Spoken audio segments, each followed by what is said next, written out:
Shalom, nous allons étudier le daf Dalet dans Masechet Brachot. Et ce daf parlera encore du lever de David Ameler, ce qu'il faisait à Chatzot et comment il se levait. Après, on verra comment David Ameler se considérait par rapport aux autres rois et par rapport aux autres tzadikim. Nous verrons après quelle est la logique de Chachamim qui interdisent de faire le schéma après Chatzot, la moitié de la nuit. Après, on verra l'importance, lorsque tous les jours on fait le schéma Israël et la Hamida, d'enchaîner la bracha qu'il y a après le schéma de Gaal Israël, qui parle de la Géoula, de la délivrance, à la Hamida. Est-ce qu'on doit le faire que le matin ou également le soir? Et après, la Gemara parlera du fait de faire 3 fois par jour le Teilim, Teila et David, Ashrei Yoshavetecha, les raisons pour lesquelles on doit le faire, et les significations qu'il y a dans ce Teilim. Alors, on reprend donc le haut du Daf Dalet. On reprend rapidement ce qu'on a déjà vu, c'est qu'après avoir demandé à Achitophel, il demandait à Benayu ben Yehoyada, qui reprend le Sanhedrin, comme dit Rashi, qu'il est à Beddin. Beviatar, c'est le Kohen, et le Urim et Tumim. C'est l'allusion au fait que le Kohen demande au pierre Urim et Tumim si on va réussir la guerre. Chenu Omer, et on donne un verset. Benayu ben Yehoyada, à la Kireti et à la Peleti. Hier, on avait donné le pshat de Rashi, que Benayu ben Yehoyada, donc c'est la Beddin, à la Kireti et à la Peleti, c'est une allusion au Urim et Tumim. Et la manikra shemam, et pourquoi ces Urim et Tumim s'appellent Kereti ou Pleti? Kreti chez Kortim d'Ivrahem, car les paroles sont tranchées, précises, sans qu'on rajoute.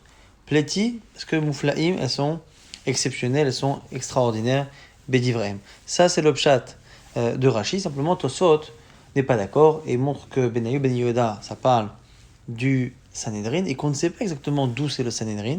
Et bien justement, parce que c'est marqué que c'est lui qui gère justement Peleti et Kreti. Et Kreti et Pleti, les paroles tranchées et incroyables, c'est une allusion non pas à Urim et Tumim comme va dire Rashi, mais finalement au Sanhedrin. On a dit ici Amar Rabbi Yitzhak bar Ada, Amrela Amar Rabbi Yitzhak Béré des Ravidi, est-ce que c'est Rabbi Yitzhak bar Ada ou Rabbi Yitzhak le fils de Ravidi qui dit quelle est la source qui nous apprend ce qu'on a vu dans la braïta précédente, que David Amelech avait un moyen de se lever à Chatzot grâce à son instrument le kinor. Maïkra Ora Kevodi Ora Anevel, et qui dans ce verset justement dans Teilim, qui dit que il se lève, Ora Kevodi, réveille-toi, mon kavod, Ora Anevel Vekinor, que c'est le Nevel Vekinor qui le réveille, Aïra Shachar, qui réveille le matin. Donc c'est une allusion au fait que son réveil était finalement similaire au réveil d'une certaine manière de ses instruments, et donc c'est cette allusion à ce vent qui soufflait à Chatzot pour le réveil. Rabbi Zera, on reste toujours dans la question de base. Si Moshe Rabbeinu a dit Karatzot pour la plaie de Makat Bechorot, ça veut dire que lui-même ne connaissait pas exactement l'horaire de Chatzot. S'il ne connaît pas, comment David connaît? On a dit peut-être que c'est grâce à son Kinor. On propose autre chose. Amar Moshe Leolam Avayada. Moshe savait, il connaissait. Mais David n'a mis Avayada et David connaissait. Pas besoin forcément d'un Kinor, ils avaient déjà une connaissance qui faisait qu'ils pouvaient la connaître par leur prophétie. Avec Evan et David Avayada, Kinor la Mali. Alors si David avait la connaissance, pourquoi il avait besoin d'un Kinor? On dit, il est oré et mishnate pour se réveiller. Il connaissait le Zman, mais endormi, c'était compliqué de se réveiller. Avec Evan et Moshe Avayada. Maintenant on revient sur Moshe Rabbeinu. Si Moshe Rabbeinu savait la Malé les Meimar Kachatzot, pourquoi alors s'est-il exprimé de la sorte en disant à peu près à l'heure de Chatzot? On a ici deux réponses. Moshe, Kassavar, Shmaït, ou Isnagline Paro. Il a eu peur que les sages, les astronomes et astrologues de Pharaon se trompent. Moshe Badayou.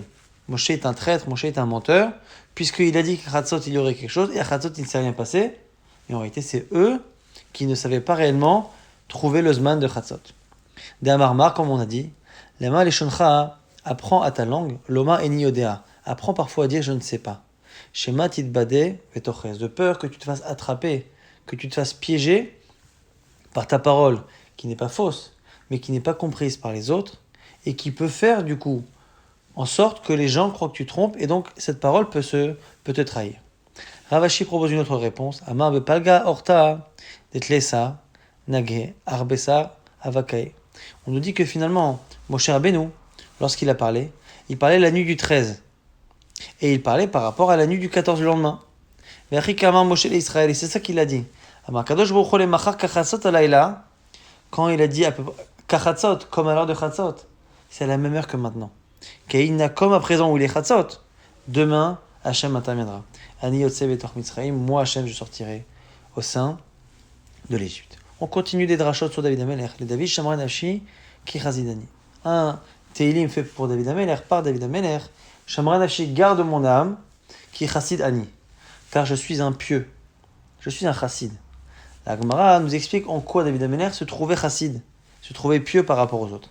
Lévi et Rabbi Yitzhak. Un marloquette, Lévi et Rabbi Yitzhak, deux Amoraïm. Chad Amar Kachamar David Amelech, Kadosh Baruch Hu. Il dit que le premier disait à Hashem, Ribno Shalom al Chassidani, Shekol Malchim Mizrach Umara Yishnim Ashalosh Shaot. Ne suis-je pas un pieux par rapport aux autres rois qui dorment jusqu'à 3 heures dans la matinée? Vani Chatzot Laila Akum Leodotlar. Et moi, non seulement je ne me lève pas après que tout le monde se soit levé, je me lève pas en même temps que tout le monde, je me lève à Chatzot. Et l'autre avis dit que ça n'a rien à voir avec l'horaire. Il se vantait d'autre chose. Ribno shel olam, lo chassidani shekol malchim mizrach umarav yoshvim agudot bichvodam. Ne suis-je pas pieux par rapport à tous les rois qui siègent avec des cours autour pour les honorer? Vani et moi, yadai meluch lachot bedam ufshapir ufshilia. Et moi, mes mains sont sales de sang, de fœtus et de placenta, kedeleta erisha levala, pour autoriser une femme à son mari, puisque lorsqu'une femme fait une fausse couche, il fallait savoir quelle était la date justement de l'âge plus ou moins du fœtus, pour savoir si c'était considéré comme étant une naissance ou pas, pour savoir quelles étaient les périodes de pureté et d'impureté que la femme devait suivre pour pouvoir être autorisée à son mari. Et David Amelech prenait le temps et finalement se salissait les mains entre guillemets pour pouvoir autoriser ces femmes-là à leur mari, au lieu de faire comme tous les rois et donc de construire autour d'eux une cour pour leur kavod. Et non seulement ça nous dit ce midrash, et la kol ma'ashania osé, et en plus même la halakha, quand je décide pour ces femmes si elles sont autorisées ou pas, je ne le fais même pas en mon nom. Ani nimlar mipi bochet rabbi, je demande à mon rav mipi bochet veomerlo, et je lui dis mipi bochet rabbi. Il a fait danti mon rav mipi bochet maître. Il a fait danti, il a fait chiyavti, il a fait zachiti. Ai-je bien jugé? Ai-je bien condamné? Ai-je bien autorisé? Il a fait tiarti, ai-je bien rendu pur? Il a fait timeti, ai-je bien rendu impur? Velo boshti, et je n'ai pas honte. Et on cite un verset pour interpréter cela. Amar Rabbi Yoshua bered Ravidi, Maïkra, dont on apprend du verset, Vadabera be'edotecha neged melachim. J'ai parlé de tes lois, et j'ai discuté de tes lois devant des rois, neged melachim, velo evosh, et je n'ai pas eu honte. Et on continue de développer cette idée. Nata lo Mipiboshet Shemo. Son vrai nom c'était pas Mipiboshet, c'était Ishboshet Shemo. Mais la manikra Shemo Mipiboshet. Pourquoi on l'a surnommé Mipiboshet? Vayesh pene David ba'alacha, car il faisait honte à David dans l'alacha, parce que David Amelech était obligé de se soumettre à son accord. Puisque David Amelech s'est soumis à quelqu'un qui avait plus de connaissances, les fichar zacha David v'yatzam mimeno kil'av. Il a eu la chance d'avoir un descendant qui s'appelait Kil'av. Amar Rabbi Yochanan, Kil'av en question, eh bien c'est pas Kil'av son nom. Et là Daniel, c'est Daniel.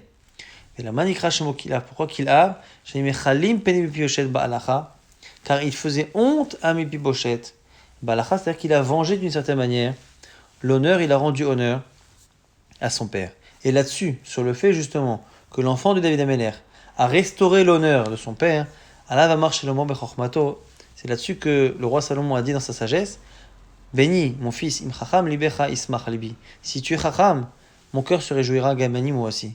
Et omer chacham béni, et samach libi, mon fils est chacham, mon cœur est joyeux, et shiva horpidava. Et finalement, ça permet de laver mon affront, c'est une allusion à ce que David Amelech a connu avec Mepiboshet, et plus tard avec son fils qui a lavé son honneur. Maintenant, on revient sur une idée qu'on a développée, que David Amelech s'appelle Chassid. Les David Shamra Nafshi ki Chassid Ani. Donc il a l'air d'avoir une estime de lui-même qui fait de lui un pieux. Mais David Mikarel et Nafshi Chassid, est-ce que c'est possible d'imaginer que David s'appelle Chassid? Pourtant c'est marqué par ailleurs et active, Loulé emanti li od betuv Hashem be'eretz chaim. Si j'avais au moins la foi, la certitude, les od betuv Hashem, de voir la bonté d'Hashem be'eretz chaim, dans la terre de vie, c'est-à-dire le monde futur, comme c'est rapporté au nom de Rabbi Yossi, Vitana Mishmed Rabbi Yossi, la manakud al loulé. Pourquoi il y a des points sur loulé? Amar David, Alifna Kadosh Baruch Hu, que Hashem David a dit à Kadosh Baruch Hu, Ribono shel olam, Muftach ani becha she'ata meshalem sachato l'tzadikim. Je n'ai aucun doute sur l'existence de ce monde dans lequel tu vas donner le salaire aux tzadikim. Abal, eni yodea im yesh li chelek benem. Mais je ne sais pas si moi, j'ai une part parmi eux. Donc il ne savait pas s'il était tzadik bichlal. Comment pouvait-il se considérer comme étant impieux et par ailleurs douter de cela? Alors l'Agma dit, comment c'est possible? Imlav shemay gromachet. Pourquoi? Parce qu'il avait peur qu'une faute ait changé la donne. Keder Rabbi Yaakov bar Idi, comme nous dit Rabbi Yaakov bar Idi au sujet de Yaakov Avinu. Rabbi Yaakov dit, Ramektiv, il objecte 2 versets dans la Torah. Hine anochi imach ushmarticha bechol asher telech. Hashem a promis à Yaakov Avinu qu'il le garderait dans tous les chemins qu'il entreprendrait.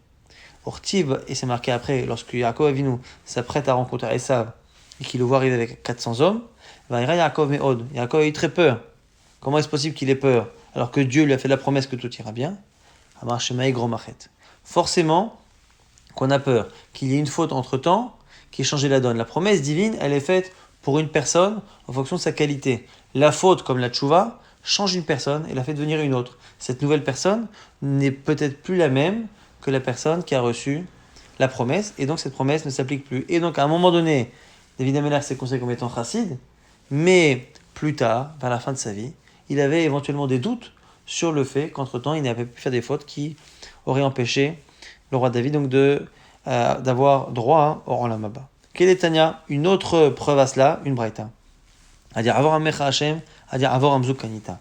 Dans la shira que nous lisons tous les jours, que nous avons lu après l'ouverture de la mer Rouge, c'est marqué à dire avoir un mecha Hashem, jusqu'à ce que passe ton peuple, à dire avoir un mzouk kanita, jusqu'à ce que passe le peuple que tu as acquis. On a l'impression ici de ce verset qu'il y a eu 2 passages. En réalité, au niveau du sens premier, c'est simplement que c'est la manière de s'exprimer dans toutes les poésies de la Torah, c'est toujours une manière répétitive. Mais le Midrash nous dit que c'est comme s'il y avait eu 2 passages. Adia avoir un mecha Hashem, adia avoir un mzukanita. Quel est le premier passage? Celui pour entrer en Israël après l'Égypte. Et le deuxième, c'est celui du temps de Ezra. Et pourtant, celui du temps de Ezra ne s'est pas fait avec les 10 plaies d'Égypte, il ne s'est pas fait avec l'ouverture de la mer Rouge. Alors pourquoi les comparer dans la Shira?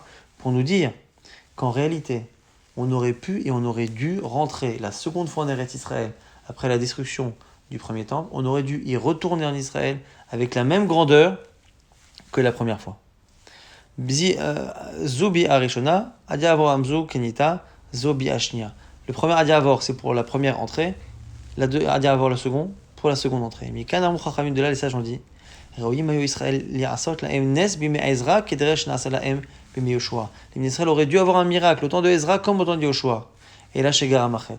Mais c'est la faute qui a provoqué. Donc on voit qu'une prophétie positive peut être annulée par un comportement qui change finalement complètement la personne ou le peuple et ne le rend plus méritant à cette chose-là. On reprend la Mishnah. Dans la Mishnah, on avait vu que selon Chachamim, c'était jusqu'à Chatzot. La Gemara demande quel est l'avis de Chachamim. Chachamim, kemat zviralihu. Comme qui pense-t-il? Ik Rabbi Eliezer, s'il pense comme Rabbi Eliezer zviralihu. Limou ki Rabbi Eliezer, il faut dire comme Rabbi Eliezer. C'est-à-dire que l'horaire du schéma, c'est par rapport à l'horaire à laquelle les gens se couchent. Et les gens se couchent à peu près jusqu'au tiers de la nuit. Pourquoi Chatzot? Ik Rabban Gamliel, s'il pense comme Rabban Gamliel, que c'est l'heure à laquelle les gens sont au lit, à ce moment-là, c'est toute la nuit. La plupart des gens dorment toute la nuit, ne se réveillent pas à Chatzot.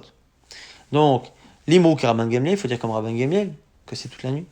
La Gemara nous explique l'Olam qui Rabban Gamliel zviraleu, il pense comme Rabban Gamliel, que Minatora c'est toute la nuit. Il y a des Kamrei à Tratzot. La raison pour laquelle ils ont dit Tratzot, qui est de la chik et adam in avera, pour éloigner l'homme de la vera, qui est détenu comme c'est marqué dans une braïta. Chachamim a souci avec les divrahim, les Chachamim ont mis des barrières à leurs choses, leurs paroles. Qui est chez l'oï Adam, bamina, ça dépend pas qu'un homme rentre des champs le soir du travail, va rêve. Je vais d'abord rentrer à la maison, je vais manger un peu, je vais boire un peu, je vais même m'allonger un peu et m'endormir. Et après, je me lèverai, je lirai le schéma et je prierai. Mais entre-temps, avec la boisson, le repas et la sieste, là, le sommeil va l'attraper, il dormira toute la nuit. Alors du coup, qu'est-ce que les sages ont demandé? Un homme vient des champs le soir. Il va d'abord à la synagogue. S'il a l'habitude de lire, il lit la Torah. Ragil Lishnot, si c'est étudié, c'est encore mieux. Shone Vekore, Kriyat Shema. Et après, une fois qu'il a étudié, il lit Kriyat Shema. Il fait sa prière. Chal Pitom Varer, il mange, il fait sa bracha. Et c'est ainsi qu'il faut faire. Vechol, on verra le livret Chachamim Chayav Mita. Et on nous conclut que cette demande de Chachamim, elle est tellement importante que celui qui n'écoute pas Chachamim, il est Chayav Mita, il mérite la mort. Alors, Gemara dit, Maishna Bechol Durta, Delokatene Chayav Mita. Pourquoi pour cette halakha de Chachamim particulièrement, on a dit que celui qui la transgresse est Chayav Mita? Pourquoi pas par ailleurs? La Gemara nous dit, Maishna Achade Katene Chayav Mita, Ibaitema Mishum Deika Ones Shena. Première raison aggravante ici, c'est parce qu'ici on a peur que la personne se soit endormie. Une fois qu'elle s'endort, la personne ne peut plus se réveiller. Elle n'a plus conscience et elle oublie la mitzvah. Mais Ibaitema, si tu veux, tu peux donner une autre réponse.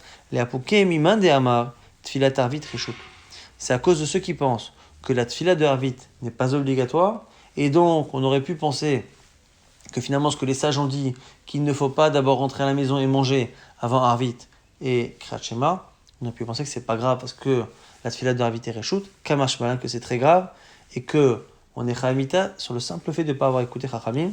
De là, nous dit Tosfot, tout en haut à droite, que c'est de là qu'on apprend qu'on ne doit pas le soir manger avant d'avoir fait Kriyat Shema et d'avoir prié. On nous dit ici que Amar Mar Kori Kriyat Shema Mitpalel. On vient de voir à l'instant qu'on fait Kriyat Shema et après on prie dans cet ordre. Mais ça y est, Rabbi Yochanan, ça confirme ce que dit Rabbi Yochanan. Damar Rabbi Yochanan et Zeu ben Olam Haba, Ze Aso Mergeoula Letfila Shel Harvit. Rabbi Yochanan nous dit, celui qui a droit au monde futur, c'est celui qui enchaîne la Géoula, donc la bracha de Gaal Israël sur la délivrance, avec tout de suite la Hamida, même le soir, dans cet ordre. D'abord le schéma et tout de suite après la Hamida. Rabbi Yoshua ben Levi Omer, Tfilot ben Satiknum. Rabbi Yoshua ben Levi n'est pas d'accord. Lui, il pense que les Tfilot sont au milieu des deux lectures du schéma. C'est-à-dire que le matin, on commence par le schéma. Après, on enchaîne par la Hamida. Le soir, on commence par la Hamida. Et après, on termine par le schéma. C'est comme ça que Rabbi Yoshua ben Levi pense. Mais Maïk a mis flagué. Quelle est l'origine de leur discussion? Ibaïte makra, ibaïte mazvara. Il est possible que ce soit un verset, il est possible que ce soit une logique. Ibaïte mazvara. La logique, ce serait quoi? Rabbi Yochanan, ça va geoula me urtanami, avec la geoula me aliata, loavia ala tzafra. Rabbi Yochanan pense que même si l'essentiel de la geoula, de la délivrance en Égypte s'est passé le matin, elle a eu lieu tout de même en partie la nuit. Et donc la délivrance de la nuit mérite, elle a assez d'importance pour qu'elle mérite qu'on enchaîne directement la Géoula à la Tfila, parce que la Géoula crée une proximité avec Dieu qu'il faut tout de suite capitaliser en enchaînant avec la prière. Ça, c'est l'avis de Rabbi Yochanan, si on pense que c'est une logique. Rabbi Yoshua ben Levi lui dira, ça va kevan de lo avia la mitzafra, puisque la délivrance s'est vraiment passée le matin, lo avia Géoula me aliata. Ce n'est pas une vraie délivrance la nuit, et donc il ne faut pas nécessairement enchaîner Géoula à Tfila. Et si tu veux, tu peux imaginer que c'est le verset qui les oppose. Malgré l'utilisation du même verset, ils ont deux compréhensions différentes. Yertif sur le schéma, Israël c'est marqué, tu le liras, Beshorbecha à ton coucher, Ufkumecha à ton lever. De là on apprend que ça doit se passer de la même manière le matin que le soir. Mais la manière de comparer l'un et l'autre, eh bien, arrive à deux résultats différents. Rabbi Yochanan Savar Makish Shriva Lekima. Rabbi Yochanan nous dit, le soir, le coucher, on l'apprend du schéma du lever. Makima Kriyat Shema Vachakar Tfila, de la manière que le matin, c'est d'abord le schéma et après la Tfila. Av Shrivra Pai le soir, Kriyat Shema, d'abord le Kriyat Shema, et Vachakar Tfila, toujours le même ordre. Et donc, on est sommaire Géoula la Tfila le matin et le soir. Rabbi Yoshua ben Levi dit non. Samamakish Shriva Lekima. Qu'est-ce qu'on apprend le soir par rapport au matin? C'est que le Kriyat Shema est la prière la plus proche du moment où on est au lit.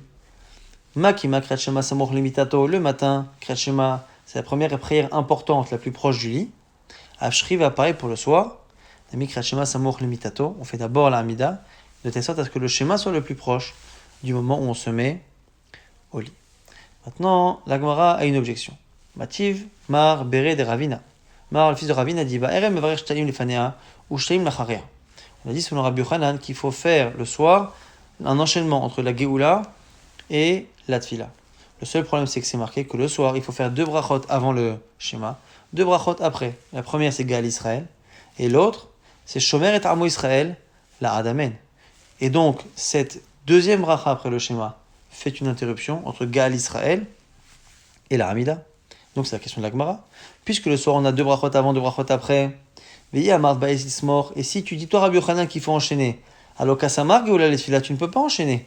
Parce qu'entre Gaal et la tefila, il y a une autre bracha. Et il est même Ashkivenu, il faut dire Ashkivenu, et Shomer Tamo Israël. Amre, Kevan de Tiknu Rabbanan Ashkivenu, puisque les sages ont institué Ashkivenu, c'est considéré comme étant une prolongation de la Geoula, que Geoula Arirta, et donc on n'a pas changé de sujet. Des Ilotemachi, et dans tous les cas, si tu ne dis pas ainsi pour Rabbi Yochanan, tu as un problème selon tout le monde, même le matin. Pourquoi Shacharit, le matin, Rimati Samir, où tout le monde est d'accord qu'il faut enchaîner. Comment tu peux enchaîner? Mais Amar Rabbi Yochanan a dit, Betrila Omer Hashem Sevatai Tiftach. Avant de commencer les brachot de la Hamida, il faut dire Hashem Sevatai Tiftach, ou Fiagite la terra. Ou le Basof à la fin, ou Omer, il faut dire Iyu le Ratsanim Refi, Vegon Bilefenecha Hashem Suri Vegoali. Et donc forcément, qu'il y a des textes, lorsqu'ils sont rajoutés par Chachamim, sont considérés comme n'étant pas une interruption par rapport à la Geoula. Et la Tfila et la Tam, qui va dire Tiknu, Rabbanan le Meimar Hashem Sevatai Tiftach, Ketfila Rirta. Tu vois bien que cette phrase Hashem Sevatai est forcément considérée comme étant une prolongation de la Tfila ou la Geoula. Eh bien, Achanami paraît ici, qui va dire Tiknu Rabbanan le Meimar Ashkivenu. Ashkivenu est une prolongation de Geoula Arirta Damir. Ça, c'est comme ça qu'on résout. Et on a vu encore une fois que la braïta précédente semblait aller comme Rabbi Yochanan. Maintenant, Amar Rabbi Avina. Kol omer Tehila et David bechol yom. Tout celui qui dit Tehila et David, c'est Ashrei. Bechol yom, chaque jour, shalosh pamim 3 fois, c'est ce que nous faisons. Le matin dans le Souk des Imra, l'après-midi avant, et le matin une deuxième fois avant Ashrei, et une troisième fois avant la Hamida de Mincha. Muftar lo shu ben olam haba. Il est sûr d'avoir part au monde futur. Pourquoi? Maïta quelle est la raison? Il est mamishum de atia be alef beta. Si tu dis que c'est parce que dans Ashrei, chaque verset reprend la première lettre de l'alphabet. La première lettre de chaque verset est une lettre alef, bet, gimel, comme ça tout l'alphabet y passe. Alors si c'est cela, il y a un meilleur télim que cela. Nema Ashrei timime darer. C'est mieux le 119, Koufiotet, dans lequel on a chaque verset, on a 8 fois chaque lettre, on a 8 versets qui reprennent à chaque fois une lettre, 8 versets avec le alef, 8 versets avec le bet, ainsi de suite. La Tamia Apin, il y a 8 fois. Et la Mishum de Idbe Poter et Yadecha. Alors on dit non, mais il y a quelque chose de spécial peut-être, c'est qu'il y a Poter et Yadecha. Au moment où on dit ouvre tes mains, Hachem, Umasbiya Lecholcha Ratson, et tu rassasies tous les êtres par justement ta volonté. Alors si c'est ça, il y a un autre verset qui parle encore mieux d'une certaine manière, au moins aussi bien de cette capacité Hachem à tout donner et à rassasier. Nima Halel Gadol, dans le grand Halel, là aussi c'est encore un télim, Birtive Noten Lechem Lechol Basa. C'est marqué qu'il donne du pain à tous les êtres. Et là, Mishum de Idbe Tarte. La Gemara conclut que c'est parce qu'il y a les deux.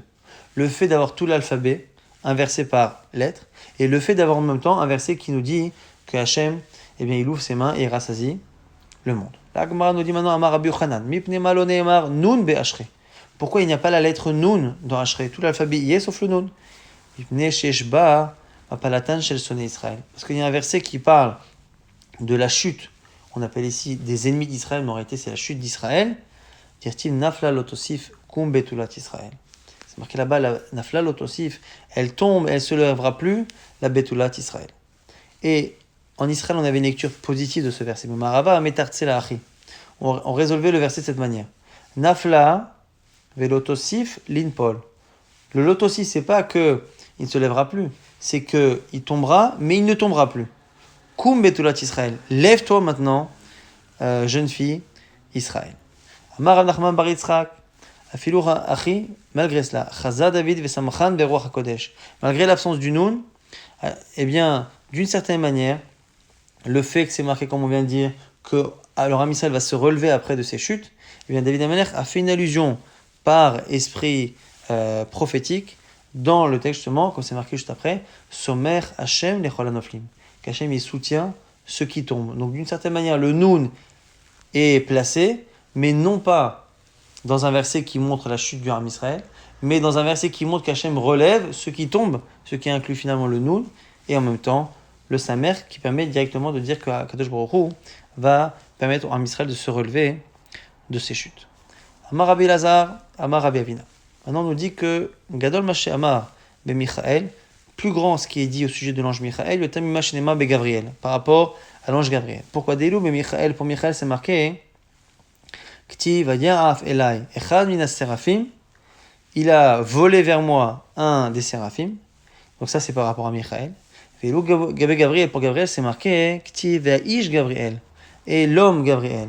Asher ra'iti vechazon, que j'ai vu dans cette vision Batechila, Mo'af Baya'af. Il était justement en train de s'envoler. Baïmashma, de Echad Michael, dont c'est que le premier c'est Michael.